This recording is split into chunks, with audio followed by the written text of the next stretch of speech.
Welcome to today's deep dive.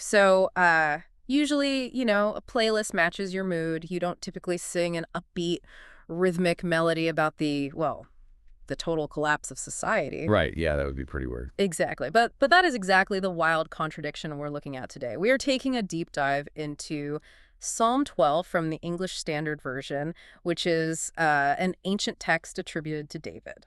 And it's a really heavy text. It deals with some intense themes, truth, deceit, vulnerability. Yeah, and right at the top, there's this really intriguing opening detail. It directs the text to the choir master, according to the Sheminith. Right, which a footnote will tell you is likely a liturgical or a musical term. So this wasn't just a private journal entry. It was originally meant to be belted out by a choir. Wow, so you have this choir singing what is essentially a desperate lament, because it opens with this claim that the godly one is gone and the faithful have vanished from among the children of man.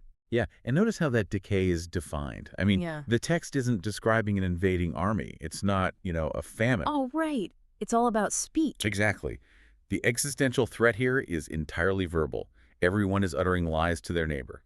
They're speaking with flattering lips and a double heart. That double heart image is so visceral. It's like it escalates from polite white lies to this really aggressive arrogance. Yeah, it's systemic deception. Because later they boast, with our tongue we will prevail, our lips are with us, who is master over us? It honestly sounds exactly like dealing with like a modern troll farm or a really aggressive PR spin campaign. Oh, for sure. I mean, it's the ultimate post-truth flex. They aren't just bending facts. They are openly boasting that reality doesn't apply to them, because they control the narrative. Right. They think unchecked, loud speech makes them untouchable. Exactly. And the primary threat here isn't physical warfare. It's the total collapse of truth and trust in the community. Which completely unravels the fabric of society. That is the core issue. Because when words lose their meaning, justice is basically impossible. The powerful can afford to buy influence, but the vulnerable. They rely on the social contract. Right.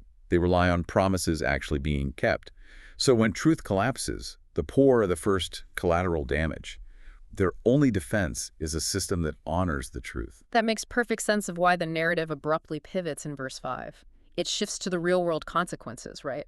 Because the poor are plundered and the needy groan, the Lord responds with, I will now arise. Yes, it's not just an abstract judgment on deception, it's an intervention. And then the text gives us this radical contrast in verse 6. Yeah, the contrast is striking. While human words are shown as weaponized and flattering, the Lord's words are completely pure. They're compared to silver refined in a furnace on the ground, purified 7 times. Purified 7 times. I love that intense metallurgical imagery. That means there's absolutely no dross, no hidden agenda. And definitely no double heart. Right, but wait, does this promise of pure safety mean the surrounding society is just instantly fixed? Well, you would think so, but no. The text is actually much grittier than a fairy tale ending. Oh, really? So the bad actors aren't just swept away? Not at all. It promises the Lord will guard the faithful from this generation forever, sure. But it ends with this stark dose of reality. It says, on every side the wicked prowl, as vileness is exalted among the children of man. Wow. So the danger hasn't magically evaporated at all. Nope. The corruption is still all around you. It's like having a cryptographic key in a system full of corrupted data. You have an anchor of uncompromised truth, even if the system is still broken. That's a great way to put it. It's a sobering reflection. That choir from the very beginning is singing this heavy song, not because the battle is over, but because they desperately need a reminder of what pure words sound like. Especially when the world is just shouting lies.